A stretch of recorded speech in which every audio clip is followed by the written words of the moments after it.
Up, y'all? Yeah, this is Twan here. Yeah, back with another video. You know, and sorry for the absence and stuff. Been dealing with a whole bunch of issues, financial, family, all that. But anyway, this really just leaped back out at me, and I don't know what it is, but like the dynamic between Adam, Bricc, DW. It screams out so many underlying politics that like it really grips me, and I like this type of stuff because everything is so speculatory and everyone's actions are so okay, I'm saying this, but it's something else. You could tell that there's something underlying between all three of them. And I'm about to get into that. And, and like, comment, subscribe. Hopefully this do numbers or the algorithm catch it. And also thanks for all the support, even while I was gone. I really do appreciate. I'm going to try to be more consistent. Let's get into it. Isn't it him right there? Is he kind of like doing the thing that you were talking about before where like some real shit will happen and then he'll kind of act like it's a play afterwards? Nah. He not. It's the real shit. Let me kind of stop it right there with that statement a little bit before DW goes in. Adam is a very cheeky type of dude. He's a very shady, cheeky type of dude, and I would hope that before he make these statements that he already have a conversation with Bricc and be like, hey Bricc, I'm gonna say such and such, because what he said was very disrespectful, especially for all the work that Bricc has obviously put in, that I'ma definitely elaborate on later on as this video goes on. But for him to say like, hey, is this indicative of him saying something and then trying to like crash out and going behind it, like that's very, like that's basically putting him into the position of like, okay, he ain't no different than a county jail woofer, a first timer coming in thinking that, oh, I gotta be woofing in order for people to respect me, and that's very disrespectful for him to put that type of like, to even speculate that's what Bricc be on. Because in reality, Bricc crash out because Bricc put a lot of work in for anyone to just like, play on his name like that. And then he comes from not exactly the time of whack, and I'm gonna get into whack later on in this video too when DW speaks on him. But he comes on a time where he comes from a different time where it's like you gotta stand on where you been. You gotta show people through your actions and through your words that like, yo, I've been here, and stuff like that. But let's listen to DW a little bit. When he just fucked up and said the snitch shit, that's when it became real. And when shout out to Sharp though, cause Sharp was like, nah, don't do that. You get what I'm saying? Like, well, what do you really call it? And I honestly do believe that DW, when he was talking about that he was, getting paid interviews and he was getting kickbacks, I honestly believe that DW was just doing that just to kind of, give an aha moment, like it's basically like one of those, oh, you thought that you was getting me, but I was really getting you on, on the low. That's what I like. I don't think that DW didn't expect nobody to take that seriously. And Bricc was telling the truth, like, okay, why? Okay, you got put out. Why you blowing up the spot? And I honestly do believe it's a lie. And I believe that DW just did that just to breed, dissension amongst the ranks of No Jumper for those who Adam did decide to keep, And Adam, for him to even not see past that just shows how weak his leadership is. Because Adam, honestly, I believe he set up this interview just to really find out, hey, you really was getting money behind my back? That's what I honestly believe why he's bringing DW back, because when it goes back to the old saying, keep your friends close, but your enemies closer, I believe Adam is bringing him back And Adam, if you do bring him back like that or something, he's really going to be watching him, and he's going to be watching everyone else. Because really, DW, whether it was a lie or not, I do believe it was just a lie, and DW is just talking, you know. Adam is like, okay, I want to watch you. I want to know for sure. Because Adam is one of those type of too smart for his own good types. And you're going to see more of that as this video goes on. You know, Sharp, like, just from the short time, Sharp can tell you he good with people, too. Mm-hmm. Sharp can tell you that I'm not a nigga to play with like that, you know? And Bricc know that, too, but Bricc got a lot of shit going on, cuz. And, like, just how the moment the homie just had, cuz, that he just had up here. Mm-hmm. I'm like, really, I had a Skullgate. Let me tell you how real this shit is for me, real fast. And also, pay attention to Adam's body language. Look at how shriveled into himself is. That's a very defensive pose. That's a very... Because I could tell that, like, Adam, in the presence of DW, he doesn't know where this interview is really going to go. Or maybe he's just so dang high or something. You could just tell by, like, where his hands are, where his arms are out. Whenever a man keeps both of his hands near his private parts, that means that he's actually reaching for some form of security. You could tell that Adam is a type of dude where he feels safest and securest during sexual interactions. When it comes to dealing with other dudes, you could tell he's a very timid and he's prone to intimidation. Like, look at that body language. Look at how DW, you know, got his arms waved out. And look at how Adam is just looking at him. Look at where his arms are. That's a very weak stance. And you could tell that by even with this conversation, you know, like Adam is looking at like, dang, man, who am I really dealing with? And he's honestly trying to read DW. That's what he's trying to do. Look at that serious look he got on his face, you know, and he's trying to analyze like, okay, he's seriously studying DW. Just pay attention. Okay, take heed to this, bro. Okay. Look at that look. Look at how his eye, I swear. Adam has this, like, man, Adam is at his last rope. Look at how he's looking, like, you know, in this interview. He's looking like, man, I think I ain't gotten too deep. Because I'm going to get into it later. I'm not going to get into that right now. But later on in this video, I'm going to really go in and let you know what this situation leaps out at me as. But just pay attention to how Adam looks. I like I said, Wack got a talent. I got a talent. I seen things like this before. Mm-hmm. You know, it just wasn't the internet. He said, I keep having moments like that. You get what I'm saying? And he really like in some ways making people hate, or you kind of feed it. Nobody ain't gonna hate Bricc. I got bros that died like this. You get what I'm saying? And then something in my mind, cuz, is like, you know, I seen this, bro. Like, I see this shit. Like, yeah, I see niggas go through shit like this, or I see niggas have too many viral moments. But they dangerous, though. Right. You get what I'm saying? Like, we right here, Adam. That moment you just talking about, niggas is laughing. Man, the little doggy, But DW, when he explains and when he talk around with Bricc, you could tell that he's choosing his words. He's very careful with his words. Because a lot of y'all like to clown Bricc all the time because he's short or whatever the heck it may be. But Bricc, from what I've seen and what I've heard, he's one of those real deal OGs. And remember what I told you in that previous video, he outranks DW. He outranks. In the 60s, they're highly respected. And he's highly respected. He put in too much work in the streets. So, like, yeah, he's a dude that's doing this internet stuff. But at the end of the internet, he's still taken care of. He doesn't honestly need this internet stuff at all.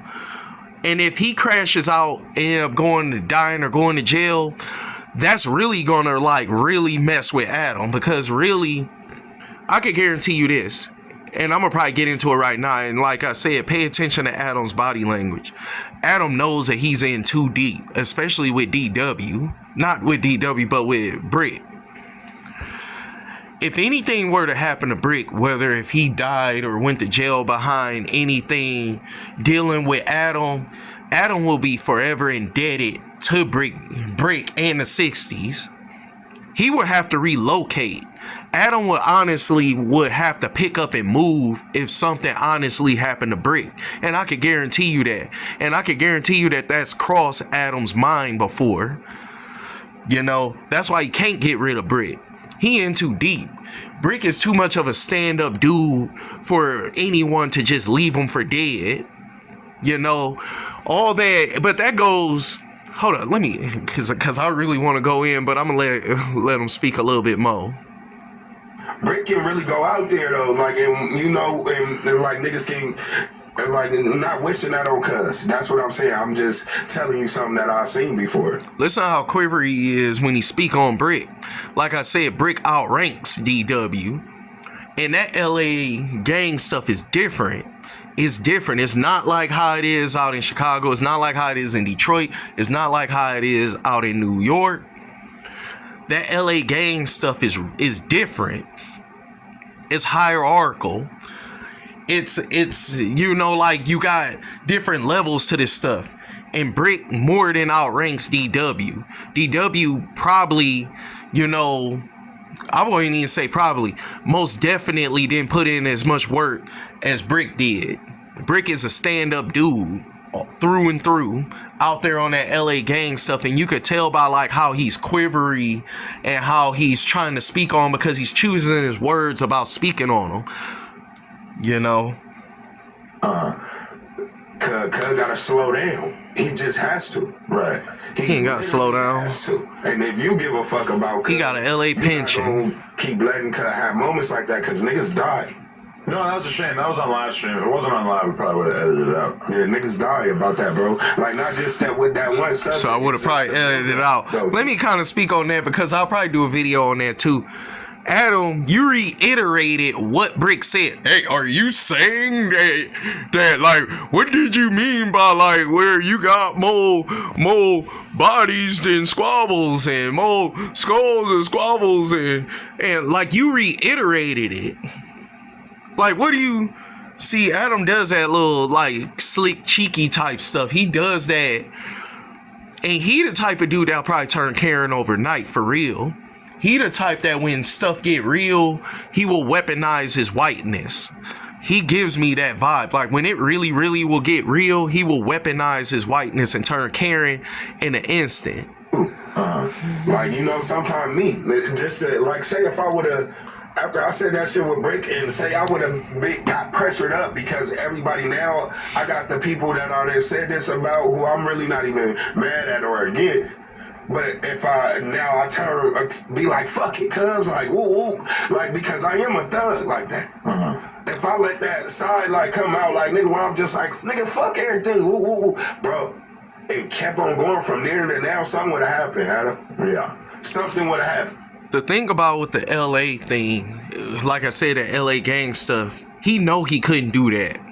Because his big homies would check him. His big homies would be like, you know, hey. But honestly, Bricc ain't got nobody to really...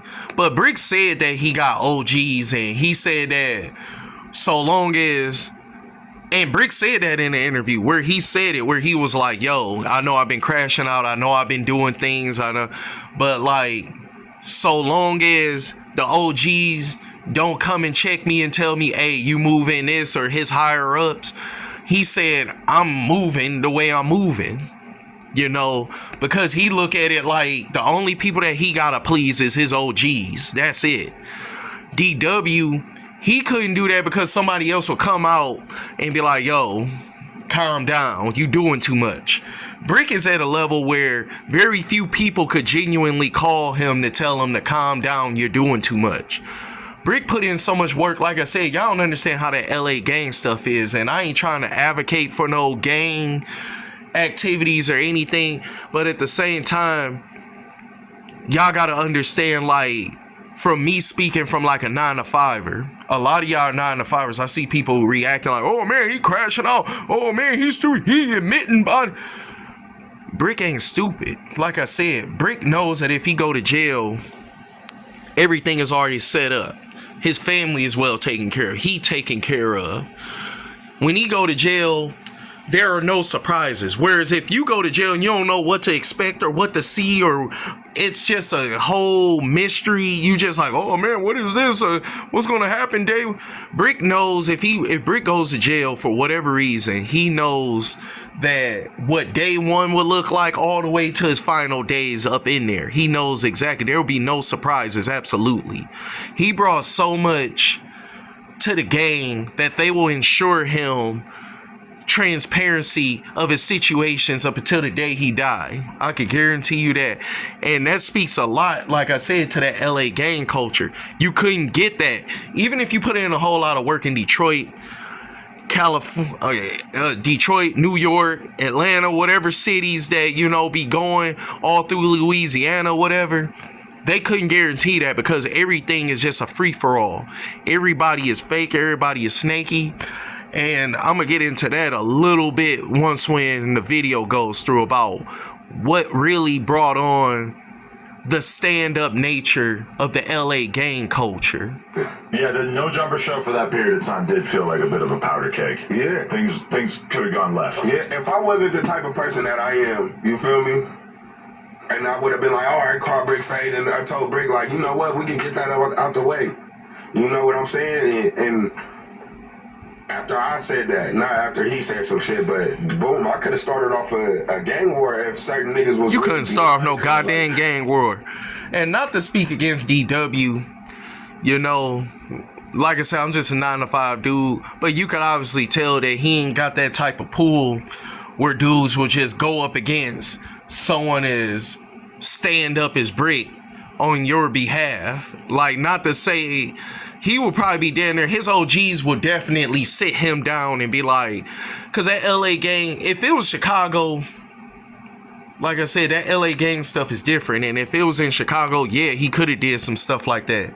Started some war stuff. Or if it was in Detroit or Brooklyn or Harlem or something like that, wherever, you know, like where everybody getting it in outside of LA, he probably could have. But out in LA, that stuff is... violence. By the time it gets to gunplay or a war, that means that all other options were exhausted. That just kind of got me where he said, yeah, man, I could have did this. And he's speaking very, you know, he's trying to choose his words carefully. Or not saying they not behind him, but it just could have turned out bad if I wasn't really a good dude. You get what I'm saying? So like, cuz need to slow down, bro. Yeah. I see it. Yeah. He ain't got to slow down. He put in too much work to slow down. Provoked to an extreme. Yeah. Because you could provoke yourself either way into a crash. A real crash. Because that's one thing. They provoke him, honestly. You know, gang-related, like, podcast host on the... And it was some shady stuff. Okay, he said what he said, and somebody was, you know, secretly recording what he was saying to somebody. Then they gonna drop it. Then they gonna talk about it. Like he said, y'all running about 3 days worth of content on my name. Adam, he exacerbated that. Adam takes a lot of responsibility for that, you know, and he had to pull up to, like, you know, set the record straight, honestly, you know, because like he's still trying to figure out the internet. He's still trying to figure out this and this and that. You know, it's gonna be dudes that who are straight up squares, straight up lames, that's gonna speak on you, make videos about you, you know, talk against you and stuff. They don't know nothing about where you came from or how much work you put in. And he's still, but honestly, he did the right thing though, you know, and he really did let people know what it was. And people were talking about like, oh man, he crying, and oh man, he doing the most, why he had that energy? You can see DW didn't have that type of energy. As soon as he pulled up, DW was quiet. And not to say DW is really afraid of him, but like I said, it's about rank. It ain't about fear. Of course, between them as two grown men and size difference, DW can overpower Bricc. But he can't overpower Bricc as far as rank. There's something that supersedes size out there in that LA gang stuff. And it's really your rank. How much work you put in. How much of a stand-up dude you really was for the whole set. And Bricc has been proven, for Bricc to move the way he is and how much respect he got, he's done more than enough stand-up actions to justify why he moved the way he moved. And in case y'all wondering, you know, because some people be like, well, what does it mean to be a stand-up dude? It means being a stand-up dude. It means that you're not waiting for someone to ask you to do right by them. You know, like how when people be like, well, closed mouths don't get fed. To a stand-up dude, that doesn't apply. You're offering money. You're offering your defense. You're offering, you know, your security. You're not waiting until someone come, you know, because, you know, like, that's, if you grow up enough, you'll come to find out that that's a lot of fake people out here, honestly. That's a lot of people where they like, oh, man, I didn't know. Why didn't you ask me? What are you talking about? You see that I'm over here struggling. You see that I'm over here got problems. What you talking about? I gotta come to, like, I didn't know. Man, you could have came to me. You knew. What are you talking about? But that's just when you grow up and you get old enough, you start to find out, like, I only want stand-up people in my orbit. That's it. And that's what be messing a lot of y'all up.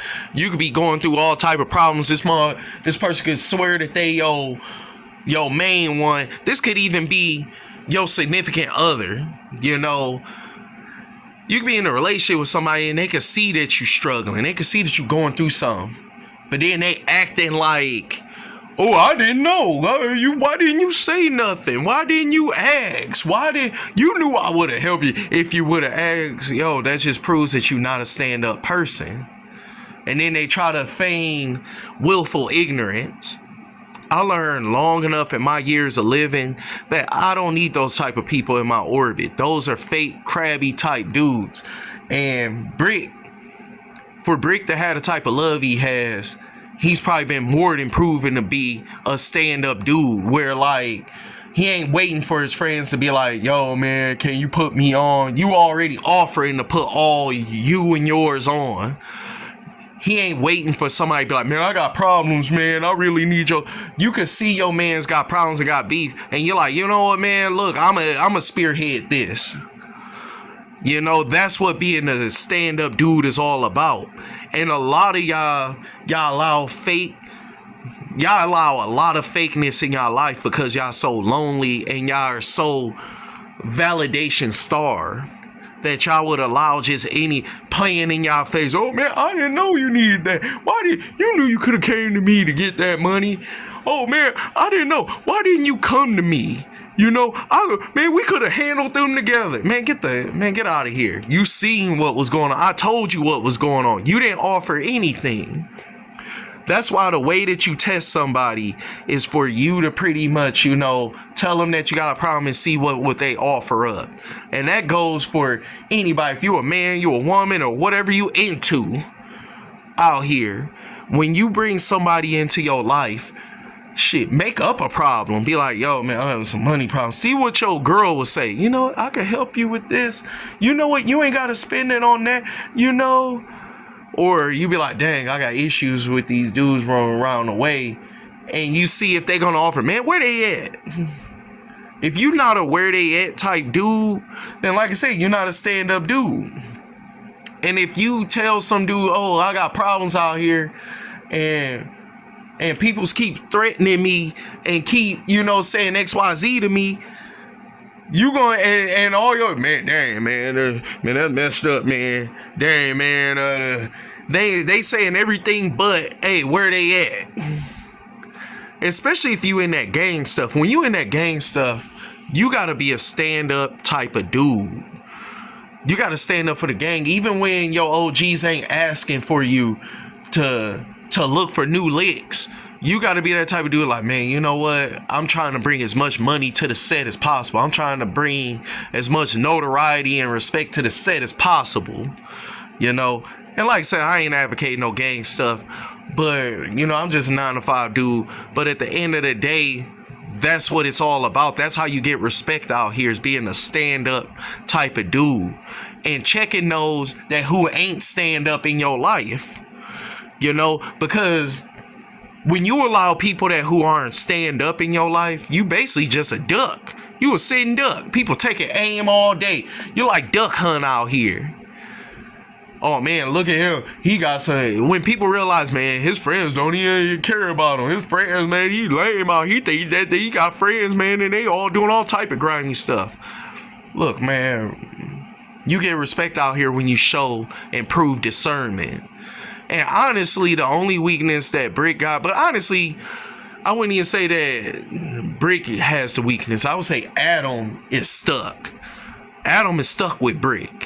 Honestly, if something were to happen to Bricc, Adam would have to move.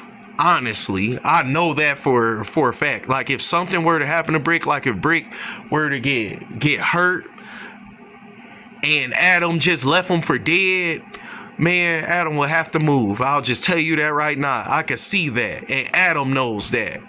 He's stuck with Bricc. Bricc can do what the hell he want to do for whatever he want to do. And even if he go to jail, Adam better try to be a stand-up dude. Be like, dang, man, you locked up, man. Let me put something on your Bricc. As soon as the set find out that Adam left Bricc for dead, Adam would have to move. He'll have to relocate somewhere else. He couldn't be in LA no more. He couldn't be nowhere near in California. He probably have to go all the way to the East Coast or to the South. Jumper or really on any other platform is that it's like you could either come like this world, this internet world, not even on Jumper specifically, could either make everybody look at you and like really bolster your reputation and make everybody respect you, or it could put you under the microscope and make everybody just start analyzing and picking at every little thing that would not really be an issue if you weren't on a podcast a couple times a week having to basically talk about whatever little drama could be going on and stuff. Like it create like you had so much less drama, for better or for worse, before you came around No Jumper, right? Obviously you got like, your own shit, but like the internet shit. A nigga ain't never said nothing about me, period. Like, you feel me? Out of these people on the internet can say like anything just behind a computer. Like I said, pay attention to Adam's body language. My real reputation in person and in the streets, for real, I have Adam is tired of this. Say something about me and not get touched at that moment. You get what I'm saying? Like, not even like I'm just saying anything. When they get slapped in his face. But then you join No Jumper, and all of a sudden you got to read through a comment section, and you might have to read 100 different people talking shit, saying shit about you that you've never heard said before in your life, saying the craziest shit that they could possibly ever think of. Right. And then you got to deal with the fact that there's going to be smaller content creators trying to spice shit up, etc. There's a whole world of reaction channels out there. Nah, bro. I just found out how crazy people are. Like, literally, bro, it's people that sit in like, I post all your pictures and be like, and Adam was right. I swear, when you look at Adam's eyes, I swear this feel like Adam is just really trying to fill out. He's just trying to fill out DW. When you look into his eyes, you can see he's kind of trying to like just feel DW's energy. And I don't know if DW picked up on that, because I get this sense of nervousness as DW is talking. I don't know. It's like this sense of apprehension. I don't know if he picked up on, dang, is Adam trying to, because some of y'all try to like downplay street dudes like they just stupid, but a lot of street dudes are very socially well aware. They're very socially conscious. And I don't know if DW, I swear it's a lot of tension or apprehension that I could pick up from DW and Adam. Like, this is a very awkward interview. Really, when you from what I gather, I feel like Adam is really trying to just fill out DW's energy. And I feel like DW is trying to convey himself in a way, I don't know. It's a weird awkwardness I get from DW when he talks. Like, pay attention to how he pantomimes and how he talks. You could tell he's speaking he's not speaking from the heart. He's not speaking from his experiences. He's not speaking from his present situation. It seems like he's trying to almost convince, almost in a lying way. And another thing I want to tell y'all psychologically, one way that you could tell if somebody's really like lying is if they pantomime a lot. If there's certain facial, if they're very expressive in their face and in their hands. And I know it's like DW just be moving. And I'm not saying he's lying, but he's trying to fake his emotions through this as he's explaining this type of topic. It's not easy for him to talk on. Here, and he grew up like this, and this is where and they like know you, like they lying, like they know you, like yeah. I'm like, cuz think he know me, yeah. And DW was in the Insanes 2 weeks ago when he got chased out at party, and nigga be like, well, what, bro? Like, and you see all the comments, certain people like, I knew he was a bitch. Who chased you out the party? Ain't nobody ever chased me out the party. I ain't never got chased out of I ain't never got nothing. The shit that be happening to these niggas out here on the internet, I ain't never got nothing. Everything that's... Notice how Adam keeps his hand, like I said, below his waist. Because that's where his security lies. Like, notice he keeps his hands off the table. And also, body language-wise, that shows whenever a person hides their hands, it shows that they have something to hide, that they're being very disingenuous in this social interaction. Always pay attention to that. You could tell DW, he got his hands on the table, and I know I spoke to him. He's trying to be as truthful, but at the same time tightrope his way through explaining, considering his rank. Adam, he's being very deceptive. You can see that. His hands are under the table. His hands is near his genitals. He's taking a very shrinkative, stance. He feels very diminished. And I could tell he's probably over all this gang stuff. But at the same time, he thinking like, man, I'm already in this. What else am I going to do? Like, my girl, she making her money doing porn. And I don't know. Adam seems like he just at the end of his rope at this point.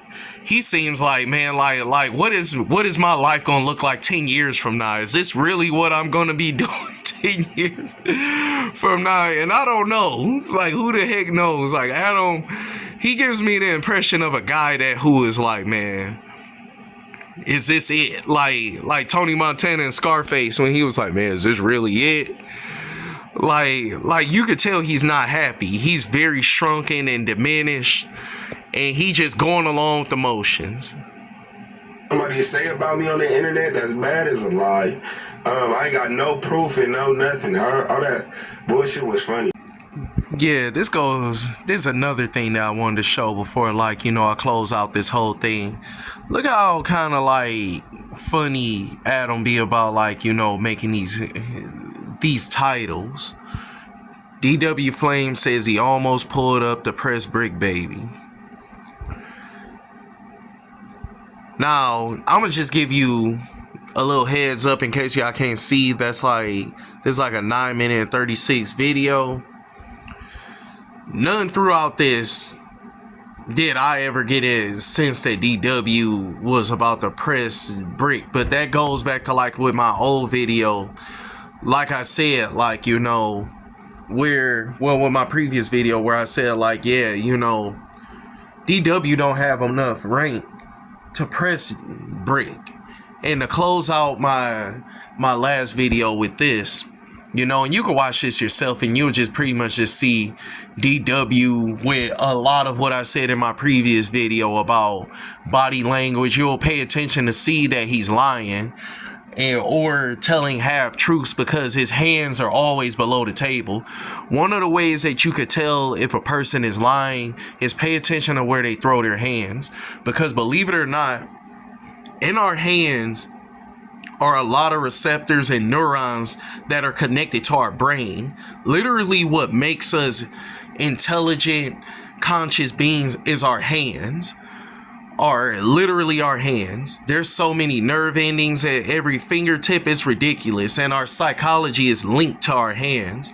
So if you ever want to know when someone is being deceptive or what's going on in their mind, always pay attention to their hands. If they're trying to hide their hands while talking to you, like putting them in their pockets or putting them under the table, or if they're just trying to move with their hands a lot, you know, a lot of times they're lying to you. The average person, at least. If a person is conscious of this, of course, they're able to be like, okay, I intend to lie, and I'm going to have my hands steady, stable while I'm talking. Usually when a person is honest, their hands are very relaxed. Their body posture is overall very relaxed and everything. I'm going to play a little bit of this, and I'm going to probably show you. Most controversial figures to emerge in the past year. And this is the beginning of the interview before the one that I did for the video. If you pay attention, Adam's hands are above the table. DW's are under the table. So after I had his baby, while I'm having his baby though, I'm seeing all bullshit on the net. Like a lot of motherfuckers saying all type of shit on the net. For the record, the F word is a swear word. Oh, yeah. Wait a minute, so you're telling me that you were in the hospital, you're supposed to be attending to this child who's being brought into the world, but instead you're on the internet surveying what the 22 stray has to say? No. I wasn't on the internet, and I didn't hearing about it. Yeah, I didn't even care what nobody was saying. He's just making stuff up. Look at his hands all up under the table, trying to hide his hands. About it through the grapevine, people. Yeah, I'm laughing at niggas because I'm like, throughout this whole interview, he gonna keep the same demeanor. Like I said, I'm not gonna play through all of it. You can watch it yourself. He pretty much is gonna talk around each question, bring up a story, explain some, and it's really a waste of 9 minutes and 36 seconds. But overall, like I said, pay attention to a person's hands to know if they're lying. Always look at a person's hands, because that really is what makes us human. That's what really illuminates our psychology. Throughout this video, he's basically talking about like, oh, well, you know, DW said this and I felt like I had to do this and do that. Look, and this is why I want to close out on about the LA gang culture, about why it's set up the way it is. Part of the reason why LA isn't as off the chain as it was back in the 80s and the 90s is because of Tupac's death and impact. After Tupac died, a lot of the gangs, they started to really calm a lot of that senseless murder stuff down. That's why you don't hear about too many just senseless murders like that. This is why whenever you hear about a lot of murders and stuff, it's usually outside of LA. It's usually like Chicago, Camden, New Jersey, Baton Rouge, Memphis. It's usually stuff like that. When you talk about like top 10 murder capitals, I don't even think LA is even in it anymore. Because when it gets to murder, that means all other options were exhausted. After Tupac had died, a lot of the gangs, the biggest impact that Tupac's death had was really on the LA gangs. After he had passed, a lot of them, they really listened to what he was talking, and they stopped all the senseless murders. And that's why they talk about squabbling all the time. They talk about running fades all the time. They looking at it like, okay, we're gonna fight it out before we shoot it out now. And usually whenever you do hear about when it got to shooting somebody, that means all other options were exhausted. And they do that out of respect for Pac's spirit.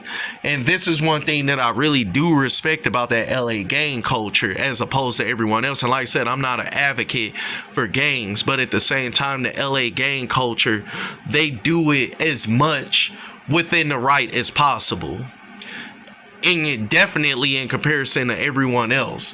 Like, I live in Detroit.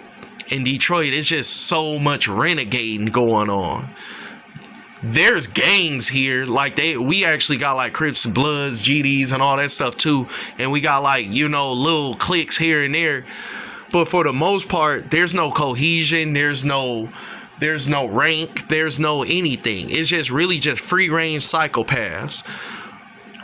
If you were to die or go to jail anywhere else outside of LA, 9 times out of 10, your homeboys will be trying to knock your baby mama or your girl or something, or be running with your enemy, the same dude who done shot you. That type of stuff won't happen out in LA. This is part of the reason why, even back in the 90s, you didn't hear too much about like that in the rap music. You heard about a lot of that going on the East Coast or everywhere else where dudes would talk about like, dang, I'm locked up and my mans is knocking my baby mama. They knocking my wife. They knocking the girl I'm with. And they running with my enemy. You know? That type of stuff isn't seen out there, you know, in that LA gang culture type stuff. LA gang culture is very hierarchical. It's like the military. And DW, you could tell if you watch this video. I'm not about to show you this stuff, but it was really a waste of time. If you watch it, you'll come to see that like he's tiptoeing around speaking about Bricc, because like I said, Bricc is a stand-up dude, and you could tell when someone knows that they got like a stand-up dude around them, because when you stand up enough for enough different types of people around you, they be ready to give their whole life for you. Like I said, it goes back to being a stand-up dude is where you're not waiting for a person to ask. You're offering it. You like, hey, man, I'm about to go. I got an idea about this lick. I want to put you in on it. I want to put some money in your pocket. Hey, man, I just got up on, you know, a couple bricks. I want to put you on.